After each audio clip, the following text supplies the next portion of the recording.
If you plunged into watch collecting, every mistake is like a crash course in wristwear wisdom. But let's face it, those missteps can hit you right in the feels and the wallet. Picking a watch that turns out to be a cringe-worthy decision? It stings, like ordering a mystery dish and discovering it's not your culinary soulmate. So to avoid the emotional and financial roller coaster, let's chat about watches that might haunt our dreams. Why not sidestep these pitfalls? Think of this as your secret code to watch savvy. Join us as we expose 5 watches that, trust us, you'll want to dodge like an awkward high five. Who needs regret in their collection, right? Today, we're about to reveal 5 watch brands that, honestly, wouldn't get a cent from our wallets. Now, we know what you're thinking. Are we just being extra picky? Well, guilty as charged, but hear us out. Even if we had Bill Gates' bank account, these brands wouldn't get a slice of the pie. But before you scream Richard Mille or Hublots, let's switch it up. We're not going for the obvious choices. Hublots are kind of boring, and Richard Mille, well, let's just say they've got their own fan club.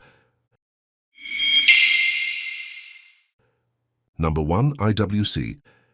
So kicking things off, we've got a brand we sort of dig, but our hard-earned cash won't be heading their way anytime soon, IWC. Let's be real, dropping a fortune on their watches. Not exactly our scene. We're huge Formula One fans, and we always get pulled towards brands that roll with the sport or its teams. Now, IWC, they've got this solid history of backing the winningest Formula One team in the last decade. Famous drivers like Nico Rosberg and Lewis Hamilton have sported their watches, no doubt. Now, don't get us twisted. It's not that we're dissing what IWC throws into the mix. Is it just forming a deep connection with their watches? That's where we hit a bit of a roadblock. Call us a tad shallow, but if we're throwing down $10,000 on a watch, we want it to scream top-notch quality and luxury. Now here's the hitch with IWC's Fleer watches. They all sort of vibe in the same design groove, like eerily similar. Catch the drift? It's not that we're not vibing with what they're creating, but shelling out big bucks becomes a bit of a puzzle when their designs don't exactly holler one-of-a-kind IWC at us. Number 2, fashion brands. So, at the second spot on our list, we've got these brands that are big shots in everything but watches. Like take Calvin Klein, for example. We're totally down to rock their clothes, but when it comes to watches, not our vibe. Same story with Nike. We're all about their kicks. But their watches? Pass. Not sliding into our shopping cart. Armani? Sure, we'll flex in their suits, but their watches? We'll pass. Gucci, Chanel, Louis Vuitton, Ralph Lauren? None of these fashion giants managed to charm us into getting their timepieces. And get this, even Ralph Lauren himself didn't go for a Ralph Lauren watch. He opted for a Cartier. If the brains behind the brand aren't flaunting his own watches, it kind of makes us hit the brakes and think, why should we? You know. Number 3, Mido. So, when it comes to more budget-friendly watch brands that don't quite tickle our fancy, Mido is in the mix. Sure, they caught our eye with the retro reissue, the Mido Rainbow Diver. Quirky design, a bit on the novelty side, but it's got that cool factor. They've also got a GMT watch, a decent deal for a Swiss-made GMT timepiece. Scouring the market, you might snag one for less than $1,000 in the US. But here's the scoop. Beyond these two, not much else in their lineup shouts, "Hey, take a look at me." It's like they're rolling out a bunch of plain, characterless dress and everyday watches. However, we've figured out we're not exactly Mido's target audience. Turns out they're rocking it in Central and South America, especially in places like Mexico, where they own a whopping 75% of the entire entry-level luxury watch market. That's some serious dominance. So the last time we checked, we don't live in Mexico or those areas, so we're giving ourselves a pass for not finding Mido particularly intriguing.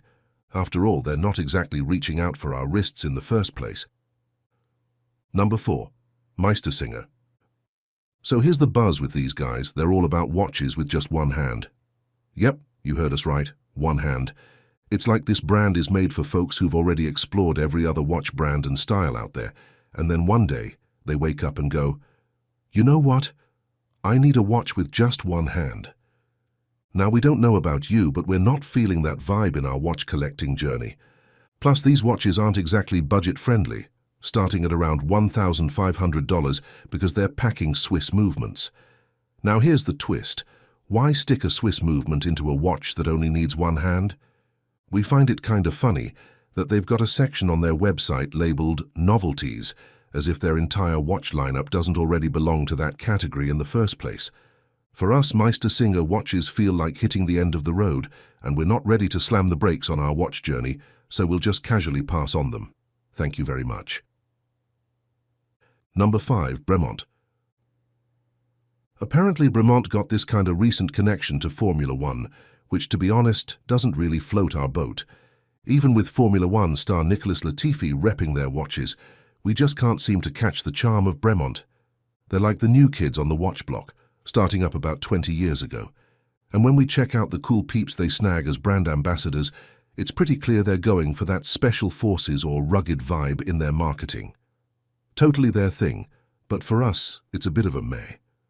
Plus, we're not exactly swooning over their watch designs. We've given their catalogue a good once-over, and while their watches are all right, after 2 decades in the game, we're still waiting for that one standout, iconic model that makes Bremont stand out from the crowd. I mean, with a whopping 200 watches in their catalogue, it feels like there's no one design that shouts, "Hey, it's Bremont." Whether it's a diver's watch, a pilot's watch, or a chronograph, it's like they're all merging into one. We're flipping through their catalogue, and honestly, nothing is popping enough for us to choose a Bremont over the competition, especially when we peek at those price tags. Bremont's prices just don't quite jive with their relatively short history, and the fact that they're not rolling with in-house movements. Take their new integrated bracelet, for example. It's going for $559,000. Now, why would we go for a Bremont when we could throw our money into an Omega or a Tudor? Those brands not only bring a richer history to the table, but often give us more bang for our buck. Okay, so we've got 5 brands on our radar, with 4 big players, and a bunch of others that aren't exactly on our must-have list. IWC, they might bring the quality, but their price tags for designs that we could find somewhere else just as elegant without breaking the bank. Nope, we'd rather throw our money into something equally impressive. Now Bremont, not hitting the right notes for us. Even if they're all buddy-buddy with TV personalities or events, their watches just don't grab us. Mido? Well, they're stuck in the bland category for us. Their stuff is so forgettable that we can't even recall what we mentioned about them. It's hard to get hyped about a brand that's missing that unique spark in the watch world. Now, brands are mainly known for something other than watches, with one exception. They won't be getting any of our cash. We're sticking with the brands that are all about horology, where their expertise and craftsmanship shine through in their timepieces, and Meistersinger and their one-handed wonders, they're the end of our watch collecting journey. No plans to hit that destination. Their watches might have their charm, but they don't match up with our preferences for keeping time. So have you got any other watch brands that you think should make it onto this list? Share your thoughts in the comments section. And if you want to keep up with all things watches, show Opulent Oasis some love. Drop a like and hit that subscribe button. That's the scoop for now. Thanks for hanging out and catch you in the next one.